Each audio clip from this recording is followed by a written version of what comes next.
இதில் வந்து பார்த்திங்கன்னா காய் பாருங்க பிஞ்சு ஒரு மரத்துக்கு வந்து பார்த்திங்கன்னா குறைஞ்சது ஒரு 200 பிஞ்சாவது இருக்குங்க.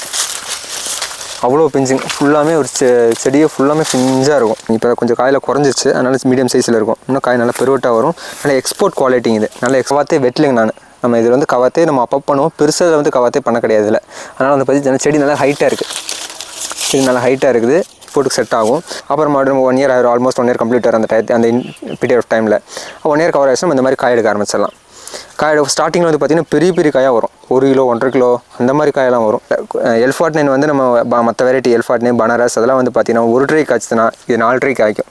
4 ட்ரைங்கிறது வந்து பார்த்திங்கன்னா 22 கிலோ. ஆய்க்குடி கொய்யா 22 கிலோ 24 கிலோ அந்த மாதிரி வரும். இந்த மாதிரி நல்ல தரமான செடியில் இருந்தால் நம்ம வந்து இது எடுக்கிறோம், செடி எடுக்கிறோம். அப்படிங்கிறப்போ வந்து பார்த்திங்கன்னா நல்ல குவாலிட்டியான செடி வந்து நம்ம எல்லாத்துக்கும் நம்ம கொடுக்கலாம், நல்லா தெளிவாக கொடுக்கலாம். விவசாயம் எல்லாத்துக்கும் வணக்கம்.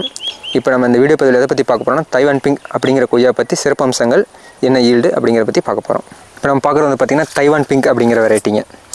நம்ம அங்கே சின்ன செடியெல்லாம் பார்த்தோம். இப்போ இது வந்து பார்த்திங்கன்னா இதை நம்ம மதர் பிளான்ட்டுங்க. இந்த சைஸில் தான் இருக்கும். நம்ம அந்த ஒரு லைன் 2 3 கொஞ்சம் விட்டுருக்கோம். இது வந்து பார்த்திங்கன்னா காய் வந்து பார்த்திங்கன்னா கண்டினியூஸாக எடுக்கக்கூடிய வெரைட்டி. நம்ம வந்து கேப் விடாமல் நம்ம 365 டேஸும் நம்ம எடுக்கலாம். அந்தளவுக்கு காய் வந்து பார்த்திங்கன்னா நல்லா சைஸாக வரும். நல்லா இப்போ கொஞ்சம் காயில் குறைஞ்சிச்சு, அதனால் மீடியம் சைஸில் இருக்கும். இன்னும் காய் நல்லா பெருவட்டாக வரும். நல்லா எக்ஸ்போர்ட் குவாலிட்டிங்க இது. நல்லா எக்ஸ்போர்ட்டுக்கு செட் ஆகும். இதில் வந்து பார்த்திங்கன்னா நம்ம இந்த செடி வந்து வயசு வந்து பார்த்திங்கன்னா கரெக்டாக 2.5 வருஷம் 2 to 3 வருஷம் ஆகுதுங்க. கவாத்தே வெட்டலைங்க நான். நம்ம இதில் வந்து கவாத்தே நம்ம அப்பப் பண்ணுவோம். பெருசாக வந்து கவாத்தே பண்ண கிடையாது இதில். அதனால் வந்து பார்த்திங்கன்னா செடி நல்லா ஹைட்டாக இருக்குது. செடி நல்லா ஹைட்டாக இருக்குது. ஹைட்டாக இருந்தாலுங்க நம்ம வந்து காய் வந்து பார்த்திங்கன்னா மற்ற வெரைட்டி காட்டிலும் நம்ம எத்தனையோ வெரைட்டி இருக்குது. அதில் காட்டிலும் இது வந்து காய் ஈஸியாக எடுக்கலாம். நம்ம L49 ரகம்லாம் அது மொத்தம் பனாரஸ் இந்த மாதிரி ரகம்லாம் இருக்குங்க. அதில் வந்து பார்த்திங்கன்னா காய் வந்து ரொம்ப ஹைட்டாக போயிடும். செடி ஹைட்டாக போயிடும். செடி வளைச்சி காட்டணும் அப்படிங்கிற டெக்னிக்ஸ் நிறையா ஃபாலோ பண்ணணும். இதில் வந்து பார்த்திங்கன்னா நம்ம பூ வந்து கன்வியூஸ் எடுத்துக்கிட்டே இருக்கும். கவாத்து வெட்டணும், ஆனால் அந்தளவுக்கு வெட்ட வேண்டியது வராது மற்ற வெரைட்டி கம்பேர் பண்ணுறப்ப. இதில் வந்து பார்த்திங்கன்னா காய் பாருங்க பிஞ்சு ஒரு மரத்துக்கு வந்து பார்த்திங்கன்னா குறைஞ்சது ஒரு 200 பிஞ்சாவது இருக்குங்க. அவ்வளோ பிஞ்சுங்க. ஃபுல்லாமே ஒரு செடியை ஃபுல்லாமே பிஞ்சாக இருக்கும். ஒரு செடி வந்து பார்த்திங்கன்னா இந்த மினிமம் ஒரு 70 கிலோ 80 கிலோ வரைக்கும் ஒரு வருஷம் எடுக்கலாம். நல்லா ஈல்டு தரக்கூடிய வெரைட்டி. இந்த மாதிரி நல்ல தரமான செடியில் இருந்தால் நம்ம வந்து இது எடுக்கிறோம், செடி எடுக்கிறோம். அப்படிங்கிறப்போ வந்து பார்த்திங்கன்னா நல்ல குவாலிட்டியான செடி வந்து நம்ம எல்லாத்துக்கும் நம்ம கொடுக்கலாம், நல்லா தெளிவாக கொடுக்கலாம். தைவான் பிங்க் பொறுத்த வரைக்கும் நம்ம எப்படி நடவுமுறை அப்படிங்கிறத பார்த்திங்கன்னா பெருசாக நம்ம வந்து டெக்னிக் அது இதெல்லாம் எது இல்லைங்க. சும்மா ஈஸியான மெத்தட் தான். இந்த செடியை வந்து நல்லா ஒரு அடிக்கு 1 அடிக்கு இல்லாத குழி எடுத்துகிட்டு நல்லா ஏதாவது நம்ம உரம் போட்டு நல்லா அடி உரம் போட்டு நட்டுட்டோன்னா நம்ம உங்களுக்கு அதே மாதிரி தான் ஒரு மாதம் 1.5 மாதத்தில் கவாத்து விட்டு விடுங்க. மறுபடி பிரான்ச்சஸ் வரும். மறுபடி பூ பிஞ்செல்லாம் கிள்ளி விடுங்க. மறுபடி பிரான்ச்சஸ் வரும். அப்புறம் மறுபடியும் 1 இயர் ஆகிடும். ஆல்மோஸ்ட் 1 இயர் கம்ப்ளீட் ஆகிற அந்த பீரியட் ஆஃப் டைமில் 1 இயர் கவர் ஆகிடுச்சுன்னா இந்த மாதிரி காய் எடுக்க ஆரம்பிச்சிடலாம். காய் ஸ்டார்டிங்கில் வந்து பார்த்திங்கன்னா பெரிய பெரிய காயாக வரும். 1 கிலோ 1.5 கிலோ அந்த மாதிரி காயெல்லாம் வரும். அந்த மாதிரி காயெல்லாம் வந்து பார்த்திங்கன்னா உங்களுக்கு மார்க்கெட் இருந்தால் விடுங்க, இல்லாட்டி அலோவ் பண்ணாதீங்க. அந்த மாதிரி காயெல்லாம் அலோவ் பண்ணாதீங்க. பிடுங்கிருங்க. பிடுங்கிட்டிங்கன்னா உங்களுக்கு வந்து பார்த்திங்கன்னா அடுத்த ஒரு காய் வந்து பார்த்திங்கன்னா நல்லா சூப்பராக ஷைனிங்காக நல்லா வந்து ரவுண்டாக வரும். இந்த காய் வந்து ரவுண்டு பத்தாதுங்க. இதோட நல்லா ரவுண்டாக நல்லா ஷைனிங்காக வரும். இதோட நல்லா குவாலிட்டியாக வரும். இப்போ வந்து காய் குறைஞ்சிருச்சு, நம்மளுக்கு காய் கம்மியாக இருக்கனால உங்களுக்கு இந்த மாதிரி காயாக இருக்குது. இல்லாட்டி உங்களுக்கு வந்து காய் நல்லா குவாலிட்டியாக வரும். இதில் வந்து பார்த்திங்கன்னா பூச்சி மேலாண்மை அப்படிங்கிறது பார்த்திங்கன்னா பழகி எல்லோரும் வந்து நம்ம இதில் பெரிய ட்ராபேக் என்னன்னா தைவான் பொறுத்தளவுக்கு நிறையா என்ன சொல்லுவாங்கன்னா பழகி வந்துடுதுங்க, எப்படிங்க கண்ட்ரோல் பண்ணுறதுன்னு கேட்பாங்க.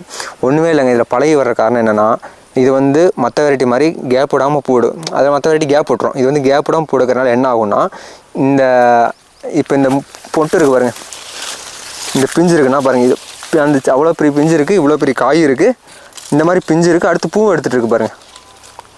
அப்படிங்கிறப்போ இது வந்து கண்டினியூஸாக பூ எடுக்கிறப்ப என்ன ஆகுனா இந்த பூவில் வந்து பார்த்திங்கன்னா பூ மொட்டை வச்சிடும்.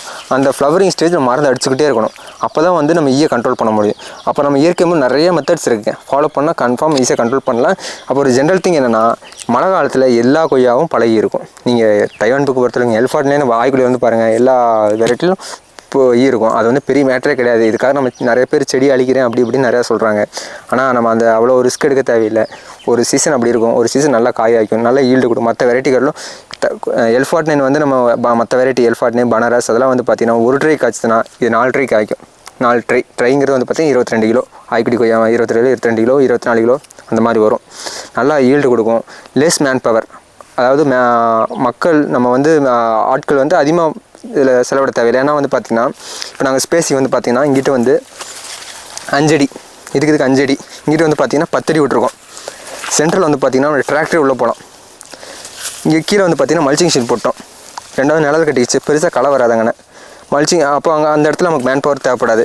இங்கே வந்து பார்த்திங்கன்னா உழவு ஓட்டிடுவோம், ஒரே உழவில் காடு உரம் ஓட்டி வந்துடுவோம். அப்படிங்கும்போது நமக்கு வந்து இங்கிட்டு மேன் பவர் இதில் மருந்தடிக்கிற ஒரே செலவு தான் நமக்கு. மருந்தடிக்கிற வேலை, கவாத்து விட்டுற வேலை, இது மட்டும்தான் நம்ம வந்து இந்த இடத்துல வேலை இருக்கும். அப்புறம் சின்ன சின்ன களை வரும், அது அப்பப்போ பெருசாக மேன் பவர் இருக்காது. மற்ற வேறு இது மாதிரி ஈஸியாக நம்ம கண்ட்ரோல் பண்ணிக்கலாம். அப்புறம் வந்து பார்த்திங்கன்னா நமக்கு ஒரு ஏக்கருக்கு வந்து பார்த்திங்கன்னா 10 கஞ்சி போடுறப்ப 700 800 செடி வரைக்கும் போடலாம். டேஸ்ட் வைஸ் வந்து பார்த்திங்கன்னா மற்ற வெரைட்டி கம்பேர் பண்ணுறப்ப இது வந்து ஒரு டிஃப்ரெண்ட்டான டேஸ்ட்டாக இருக்கும்.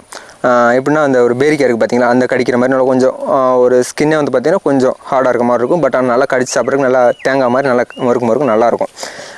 மற்ற எல்ஃபார்ட்னால கொஞ்சம் ஸ்வீட், இதை விட கொஞ்சம் ஸ்வீட்டாக இருக்கும். இது வந்து ஒரு டிஃப்ரெண்ட் டேஸ்ட்டாக இருக்கும்.